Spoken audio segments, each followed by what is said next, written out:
Hello అందరికీ welcome to our channel. ఈరోజు వీడియోలో మనకు స్వీట్ షాప్లో దొరికే బొంబాయి కరాచీ హల్వా ఇంట్లోనే సింపుల్గా అండ్ టేస్టీగా ఏ విధంగా చేసుకోవాలో ఈ వీడియోలో అయితే చూసేయండి. ప్రాసెస్ చూసే ముందు మన ఛానల్ ఎవరైనా కొత్తగా చూస్తున్నట్లయితే ప్లీజ్ సబ్స్క్రైబ్ అవర్ ఛానల్.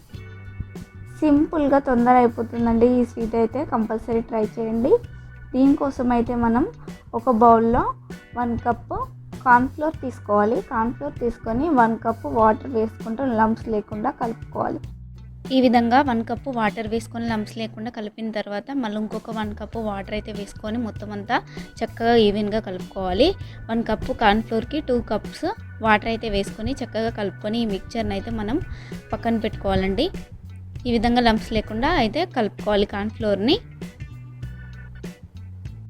ఇప్పుడు స్టవ్ ఆన్ చేసుకొని ఒక మందపాటి గిన్నె పెట్టుకొని 1 కప్పు కార్న్ఫ్లోర్కి 2 కప్స్ షుగర్ అయితే వేసుకోవాలి. షుగర్ వేసుకొని ఒక 1/2 కప్పు వాటర్ అయితే వేసుకొని చక్కగా షుగర్ అంతా మెల్ట్ అయ్యేలాగా ఒక గరిటెతో చక్కగా తిప్పుకోవాలి. ఈ విధంగా వీడియోలో చూపిస్తున్నట్టుగా తిప్పుకోవాలి. ఈ విధంగా షుగర్ అంతా మెల్ట్ అయిన తర్వాత ఇప్పుడైతే మనం కలుపుకున్న కార్న్ఫ్లోర్ని దీంట్లో కొంచెం కొంచెం వేసుకుంటూ కలుపుకోవాలి. ఈ విధంగా ఒకసారి మళ్ళీ కార్న్ఫ్లోర్ని ఇలా కలుపుకుంటే మనకు అడుగుకి వెళ్ళిన కార్న్ఫ్లోర్ మిక్చర్ అయితే పైకి వస్తుంది. ఇలా కలుపుకొని మనం ఈ షుగర్ సిరప్లో ఈ కార్న్ఫ్లోర్ని కొంచెం కొంచెం వేసుకుంటూ చక్కగా కలుపుకోవాలి. ఈ విధంగా కలుపుకుంటూ మనం ఫ్లేమ్ అనేది కొంచెం మీడియంగా పెట్టుకొని ఈ విధంగా ఫ్రీక్వెంట్గా కలుపుతూ ఉండాలి. ఈ విధంగా దగ్గర పడేంత వరకు ఈ విధంగా కలుపుతూ ఉండాలి.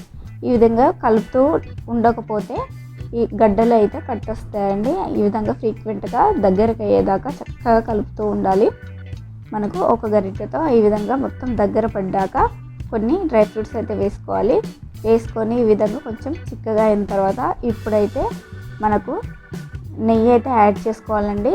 ఇప్పుడు కొంచెం కొంచెం నెయ్యి వేసుకుంటూ మళ్ళీ ఒకసారి ఫ్లేమ్ అనేది మీడియం ఫ్లేమ్లో పెట్టుకుంటూ చక్కగా తిప్పుకోవాలి గరిటెతో. ఈ విధంగా ఒక 1/2 కప్పు నెయ్యి అయితే పడుతుంది. ఈ నెయ్యిని కొంచెం కొంచెం వేసుకుంటూ వీడియోలో చూపిస్తున్నట్టుగా మంచిగా కలుపుకోవాలి. కలుపుకుంటూ చక్కగా కుక్ చేసుకోవాలి. ఇప్పటికైతే మనకైతే నచ్చిన ఫుడ్ కలర్ని అయితే దీంట్లో వేసుకోవాలి. ఈ విధంగా కొంచెం ఒక చిటికెడు ఫుడ్ కలర్ వేసుకొని చక్కగా మనకు నచ్చిన ఫుడ్ కలర్ వేసుకొని ఫుడ్ కలర్ అంతా ఈ కార్న్ఫ్లోర్ మిక్చర్లో కలిసేలాగా ఈ విధంగా ఫ్రీక్వెంట్గా కలుపుతూ ఉండాలి. కలుపుకున్న తర్వాత ఇప్పుడు మనకంతా ఆయిల్ అంతా సపరేట్ అయిన తర్వాత మనమైతే స్టవ్ ఆఫ్ చేసుకోవాలి. స్టవ్ ఆఫ్ చేసుకున్న తర్వాత మనం ఇప్పుడు ఒక ఈవెన్గా ఉన్న ఒక ట్రే తీసుకుని దీనికి ఆయిల్ లేదా నెయ్యిని మంచిగా రాసుకోవాలి. ఈ విధంగా మొత్తం అంతా చక్కగా నెయ్యి అంతా రుద్దుకున్న తర్వాత మనం తయారు చేసుకున్న కరాచీ హల్వాని దీంట్లో వేసేసుకోవాలి. మంచిగా ఈవెన్గా ఇలా స్ప్రెడ్ చేసుకోవాలి. స్ప్రెడ్ చేసుకొని ఒకసారి ఈ విధంగా ప్రెస్ చేసుకొని మనం నచ్చిన డ్రై ఫ్రూట్స్ని పైన వేసుకొని చల్లుకొని ఒక 2 to 3 అవర్స్ అయితే పక్కన పెట్టుకోవాలి. అంతే, పక్కన పెట్టుకున్న తర్వాత మనకు డీమోల్డ్ చేసుకుంటే చక్కగా వస్తుంది. మనకు నచ్చిన షేప్లో ఈ కరాచీ హల్వాని అయితే కట్ చేసుకొని మనం ఎంజాయ్ చేయొచ్చు. ఈ విధంగా తయారు చేసుకుంటే మనకు కరాచీ హల్వా అయితే రెడీ అయిపోతుంది.